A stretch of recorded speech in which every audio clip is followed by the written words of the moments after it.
कुछ वक्त पहले मशहूर कार्यक्रम तारक मेहता का उल्टा चश्मा में गुरचरण सिंह सोढ़ी की भूमिका करने वाले गुरचरण सिंह अचानक गायब हो गए। 22 अप्रैल को उनके लापता होने की खबर ने सबको हैरान कर दिया।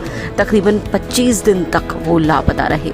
इस बीच घर वाले बेहद परेशान रहे, उनके फैंस भी और लोग भी ये जानना चाहते थे कि आखिर उनके साथ क्या हो गया। हालांकि वो सही सलामत लौट आए। लोगों ने उन पर यह भी आरोप लगाया कि ये सब पब्लिसिटी स्टंट था, खबरों में आने का एक गलत तरीका। लेकिन आखिरकार एक्टर ने इस मसले पर चुप्पी तोड़ी है। उन्होंने बयां किया कि दरअसल उनके साथ क्या हुआ था। हाल ही में एक मीडिया हाउस को दिए इंटरव्यू में उन्होंने खुलकर बात की। उन्होंने कहा कि कोविड के बाद कई चीज़ों से वो प्रभावित हुए। 2020 में मुंबई उन्होंने छोड़ा, पिता के पास रहने दिल्ली आए। इसी बीच पिता के स्वास्थ्य से जुड़ी भी कई समस्याएं थी।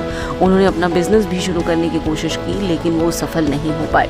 यही नहीं, जिन लोगों ने उनके साथ बिजनेस शुरू किया वो गायब हो गए और उन्हें धोखा मिला। काफ़ी वक्त से प्रॉपर्टी का विवाद भी चल रहा है और इसमें भी उनका बहुत बड़ा खर्चा हुआ। उनकी आर्थिक स्थिति बुरी तरीके से प्रभावित हुई और वो इससे बेहद परेशान हो गए।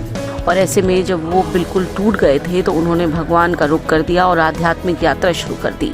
25 दिन तक उन्होंने सन्यासी जीवन जिया। हालांकि उनका लौट कर आने का कोई प्लान नहीं था, लेकिन भगवान के कुछ संकेतों के बाद ही वो लौट कर आए। अब लोग अगर इसे पब्लिसिटी कहते हैं तो कहें, इससे उन्हें कोई फर्क नहीं पड़ता।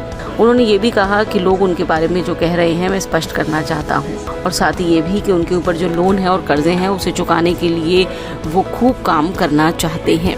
गुरचरण सिंह सोढ़ी की ये बातें सुनकर ये समझ आता है कि इंसान जब भावनात्मक द्वंद्व से गुजरता है तो वो कुछ भी कर गुजरने की स्थिति में होता है।